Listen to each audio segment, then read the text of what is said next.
Preksha, and today we have a very special guest all the way from US. Is a travel blogger known for her captivating adventures and love for discovering cultures.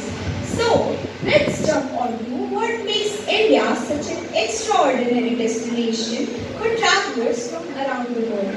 Please welcome Kara, who is one half of the popular travel duo Kara and me. Hello. Please have a seat.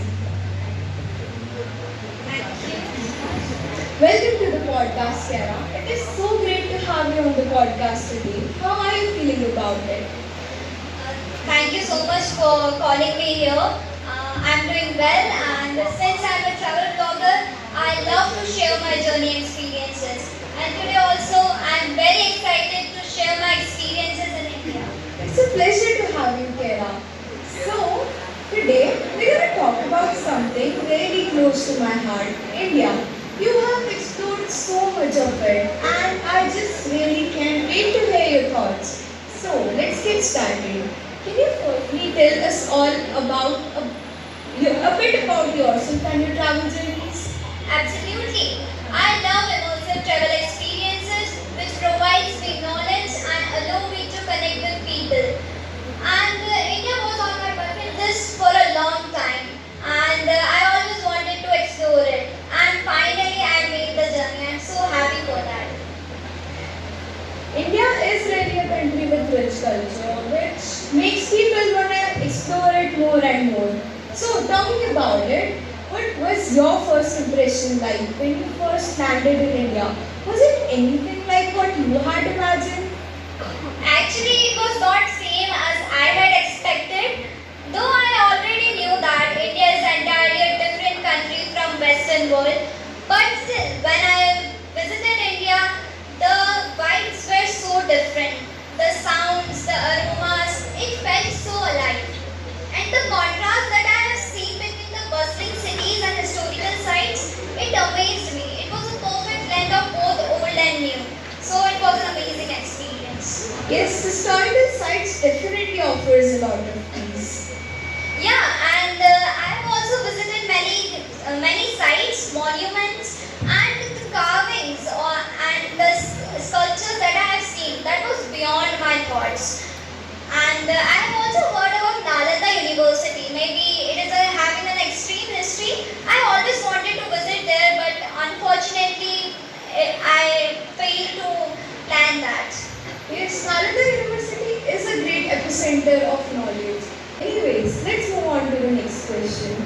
India is a food lover's paradise. So, how did you manage to find local foods during your travels? India's food is incredible. I have tried a lot of dishes from street food to local restaurants. And India has such a variety of dishes that I think that trying a new dish will be a never-ending spark. Yes, of course. Even as an Indian, I haven't tried all of the dishes yet. Actually, so for me, it's a far way ahead. Indeed. So, let's move on to the next question. Would you like to contrast between India and the other countries? Of course, I think India is definitely a different country from other countries. Firstly, I think that the feature of India, unity in diversity, that's amazing. Like many religions live together and celebrate every festival together. I love that about India, obviously.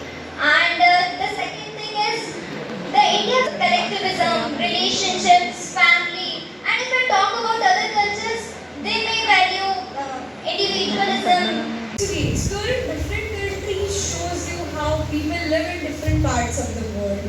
So, moving on to the next part, let's have an interesting round. I'm going to show you some pictures on the screen which were posted by yourself on the social media accounts, and you just have to describe them. Are you ready? Of course, let's do it. So, this is our first picture. This is of Varanasi, right? Yeah, actually it is of Varanasi, and I'm telling you it is one of the best moment in India. The attending the Ganga Aarti, the ghats, the chanting, the lamps, they were so amazing. This experience is one of my favorite because it felt like that I was part of something much larger than myself. So it was an amazing experience which I can't express in words. This Varanasi definitely feels like heaven. So, moving on to the next picture. Oh, this is of a Rajasthani family. Actually, the people of India are so friendly and hospitable.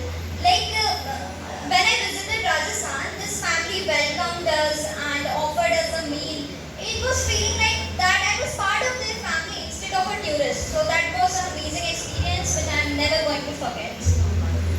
Hearing all this actually makes me proud about my country, honestly. Actually, it's a matter of pride, and even I don't understand that why do people leave India and shift to Western countries? It's a beautiful country, though I consider that there are some limitations too. But instead of leaving the country, I think that they have to find solutions for them. So that's my opinion. That's very well said. I hope the youths who are watching this podcast will definitely think about it. So, speaking of limitations, as a traveler, you must have faced many challenges while traveling in India. Would you like to describe some of them? Of course, why not? Even every travel destination comes with challenges. For me, traveling in India also offers some challenges. So, firstly, I would say that handling the traffic of India was a challenge for me because I'm not used to it. And secondly, of course, the language barrier was there. But slowly, as I said, that the people of India are so friendly and hospitable that I managed with those challenges and embraced them, and slowly it became part of my identity.